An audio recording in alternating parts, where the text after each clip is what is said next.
Puji Tuhan, haleluya. Salam sejahtera bagi kita semua, umat-umat Tuhan.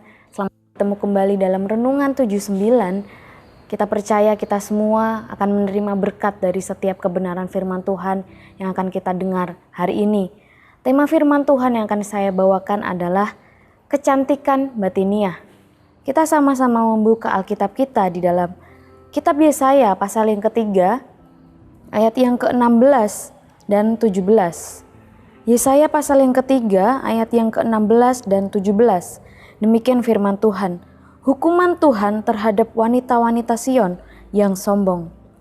Tuhan berfirman, oleh karena wanita Sion telah menjadi sombong dan telah berjalan dengan jenjang leher dan dengan main mata, berjalan dengan dibuat-buat langkahnya dan gemerincing dengan giring-giring kakinya.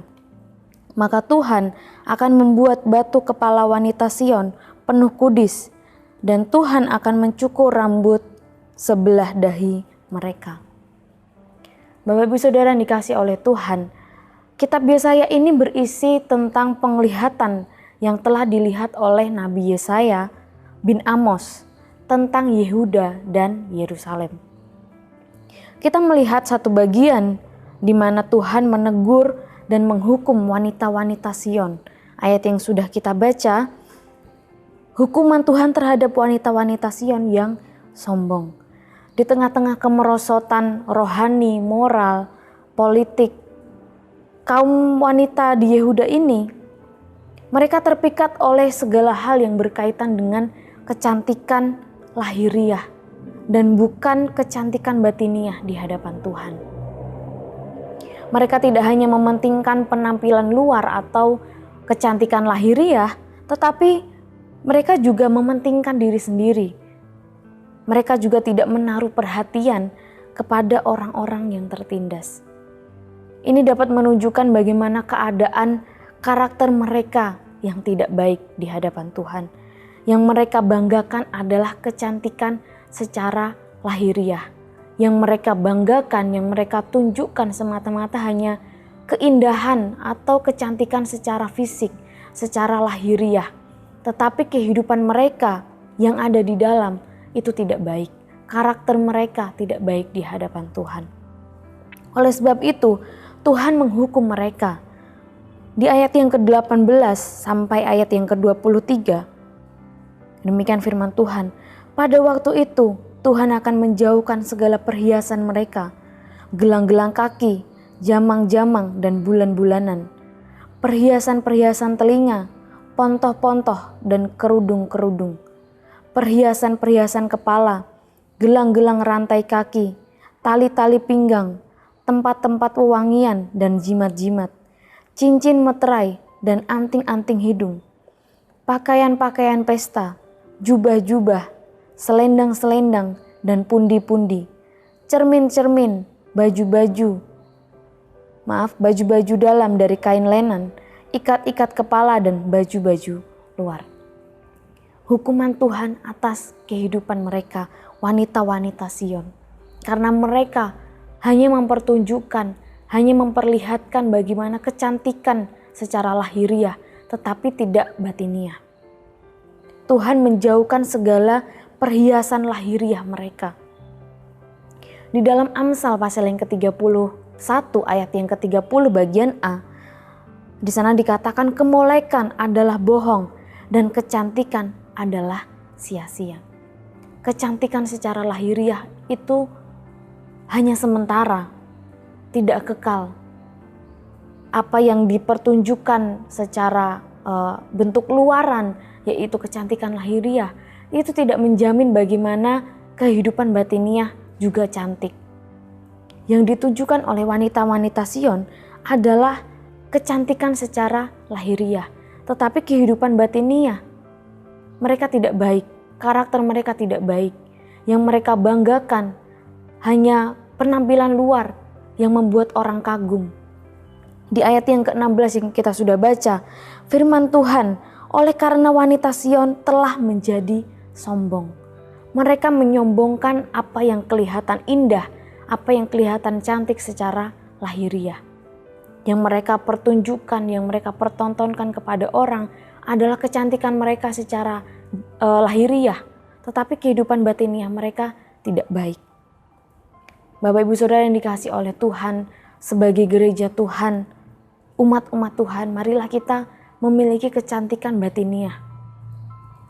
Tidak hanya mementingkan bagaimana keindahan, kecantikan secara lahiriah, tetapi yang terutama adalah kehidupan batiniah kita di hadapan Tuhan.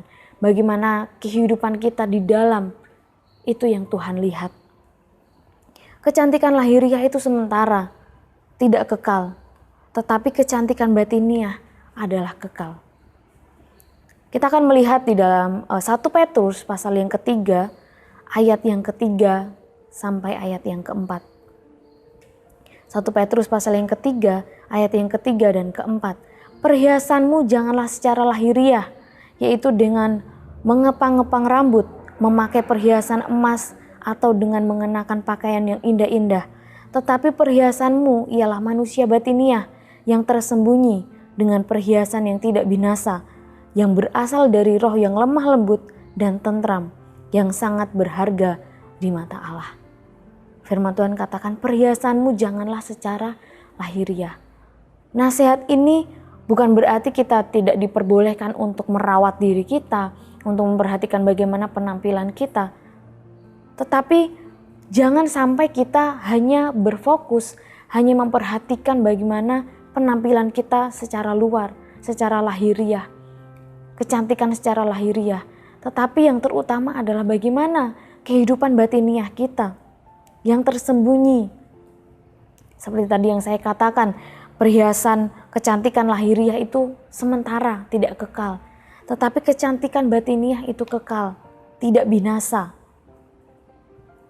Mari Bapak Ibu Saudara yang dikasihi oleh Tuhan, kita menjadi gereja Tuhan, menjadi mempelai Tuhan.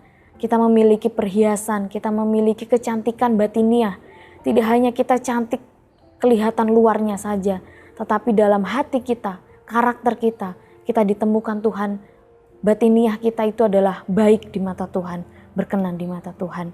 Kecantikan batiniah ini berbicara tentang sifat, karakter, dan perbuatan yang baik di mata Tuhan. Di dalam Matius pasal yang kelima, kita sama-sama buka dalam Matius pasal yang kelima, dicatat bahwa berbahagialah orang yang memiliki kecantikan batiniah. Matius pasal yang kelima, ayat yang kelima, bagian A, berbahagialah orang yang lemah lembut. Di ayat yang ketujuh, berbahagialah orang yang murah hatinya. Ayat yang ke-8, berbahagialah orang yang suci hatinya. Kemudian ayat yang ke-9, berbahagialah orang yang membawa damai. Bapak Ibu Saudara yang dikasihi oleh Tuhan, ayat-ayat ini menjelaskan bagaimana kehidupan seseorang yang memiliki kecantikan batiniah. Karakter yang baik di mata Tuhan. Apa yang mereka perbuat itu hal yang baik di mata Tuhan. Hal yang benar di mata Tuhan. Itu adalah yang menyukakan hati Tuhan.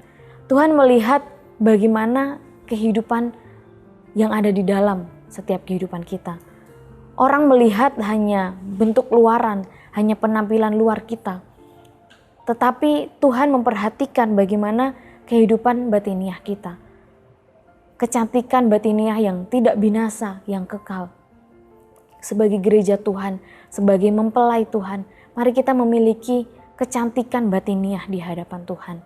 Jangan sampai kita memiliki kecantikan secara lahiriah, tetapi batiniah kita buruk. Itu tidak menyukakan hati Tuhan.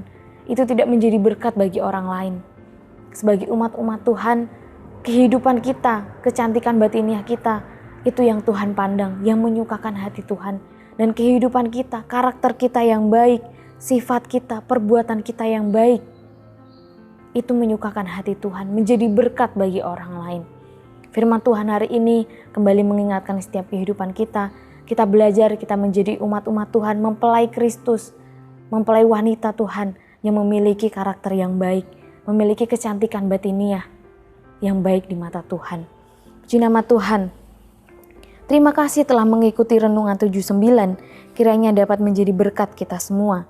Bagi Bapak Ibu Saudara yang ingin didoakan untuk pokok doa tertentu, menceritakan kesaksian baik mujizat kesembuhan, pemulihan masalah keluarga dan lain-lain, Bapak Ibu Saudara dapat menyalurkannya melalui chat WhatsApp di nomor 081 327 420 088. Mari kita sama-sama tundukkan kepala dan kita berdoa. Terima kasih Tuhan untuk kebenaran firman-Mu yang kami dengar hari ini. Kami belajar, kami menjadi mempelai Kristus yang memiliki kecantikan batiniah, yang benar di hadapan Tuhan, karakter seperti karakter-Mu Tuhan, sehingga kehidupan kami boleh menyenangkan hati Tuhan. Kehidupan kami boleh menjadi berkat bagi orang-orang di sekitar kami. Terima kasih Tuhan, bersyukur untuk penyertaan-Mu bagi sekolah Pantai Kosta, kelompok bermain, TK, SD, dan SMP. Kami berdoa untuk setiap persiapan memasuki tahun ajaran baru, setiap persiapan-persiapan yang dilakukan oleh guru-guru, karyawan, dan siswa-siswa yang ada. Kiranya Tuhan Kau yang menolong setiap kehidupan mereka. Kami juga berdoa untuk setiap umat-umat Tuhan yang sedang mencari pekerjaan. Kiranya Tuhan Kau yang menuntun langkah kehidupan mereka, menyatakan pertolongan-Mu dan kebaikan-Mu dalam setiap kehidupan mereka. Hanya kepada Allah saja kiranya kami, keluarga besar GBD El Shaddai Magelang tenang, sebab daripadanya lah harapan kami. Hanya Dialah gunung batu, keselamatan dan kota benteng kami. Kami tidak akan goyah. Pada Allah ada keselamatan dan kemuliaan. Gunung batu kekuatan, tempat perlindungan kami, ialah Allah. Kami bersyukur Tuhan untuk kebenaran firman-Mu dalam nama Tuhan Yesus Kristus. Haleluya. Amin.